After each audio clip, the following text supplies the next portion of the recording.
अल्लाह कुरान में फरमाता है कि उसने मौत और जिंदगी को पैदा किया ताकि तुम्हें आजमाए। लेकिन मेरा एक बहुत सीधा सवाल है, और शायद ये सवाल आपके दिल में भी खटकता होगा। अगर ये दुनिया वाकई एक इम्तिहान है, तो फिर हम सबका क्वेश्चन पेपर अलग अलग क्यों है? किसी को महलों में पैदा किया तो किसी को 2 वक्त की रोटी के लिए तरसा दिया, किसी को बेहिसाब सेहत दी तो किसी को बिस्तर पर लाचार कर दिया।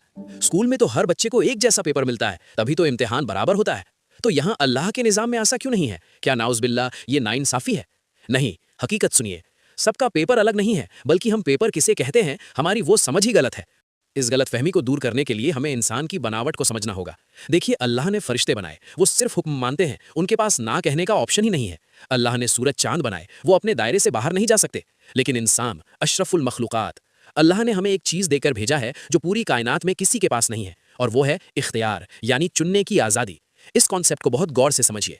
आपकी पैदाइश अल्लाह के हाथ में है, आपकी मौत अल्लाह के हाथ में है। लेकिन पैदाइश और मौत के बीच का जो वक्फा है, जिसे हम जिंदगी कहते हैं, वो अल्लाह ने इख्तियार के तौर पर आपके हाथ में दिया है। यही इख्तियार यानी चॉइस आपका असली इम्तिहान है। अमीरी या गरीबी इम्तिहान नहीं है, वो तो सिर्फ सिचुएशन है। इम्तिहान ये है कि उस सिचुएशन में आप अपने इख्तियार का इस्तेमाल कैसे करते हैं। हर इंसान, चाहे वो अमीर हो या गरीब, उसकी जिंदगी के हर मोड़ पर उसके सामने 2 रास्ते खुलते हैं। एक तरफ उसका नफ्स खड़ा होता है और दूसरी तरफ अल्लाह की शरीयत। और आपके पास फ्री विल है, आप किसे चुनते हैं, बस यही पेपर है। आइए इसे 3 उदाहरणों से साबित करते हैं। पहला, गरीबी का इम्तिहान। अल्लाह ने एक बंदे को तंगदस्ती दी, ये उसका पेपर नहीं है, ये माहौल है। अब उसके सामने 2 चॉइस है। नफ्स कहता है चोरी कर, हराम कमा, या फिर अल्लाह से शिकवा कर कि मुझे गरीब क्यों बनाया। शरीयत कहती है सब्र कर, हलाल पर जमा रहे और अपनी मेहनत यानी हार्ड वर्क से अपनी तकदीर बदल।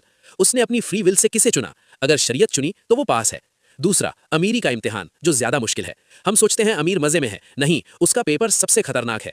दौलत आ गई, ये सिचुएशन है। अब चॉइस देखिए। नफ्स कहता है उड़ाओ, पार्टियां करो, कमजोरों को दबाओ, तकब्बुर करो। शरीयत कहती है ज़कात दो, सदका करो और आजिज़ी इख्तियार करो। अमीर के पास भटकने के 1000 रास्ते हैं। अगर वो अपनी मर्जी छोड़कर अल्लाह की मर्जी चुनता है, तब वो पास है।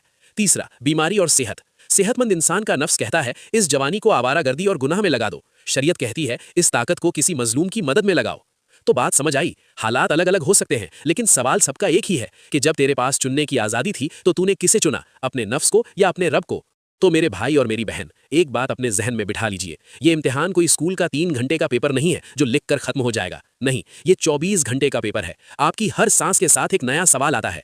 इसे एक छोटी सी मिसाल से समझिए। सुबह फज्र के वक्त आपकी आंख खुलती है। अब यहाँ फौरन 2 रास्ते खुल गए। एक, आपका नफ्स कहता है सो जाओ, अभी बहुत थका हुआ है, कल पढ़ लेंगे। और दूसरी तरफ अल्लाह का हुक्म पुकारता है, नमाज नींद से बेहतर है। उस एक पल में आपने किसे चुना? बस वही आपका असली इम्तिहान था। तो आज से अपने हालात को मत कोसिए, अपनी चॉइस को सुधारिए। अगर इस बात ने आपके दिल पर दस्तक दी है तो कमेंट में अल्हम्दुलिल्लाह जरूर लिखें। हर हाल में अल्लाह का शुक्र अदा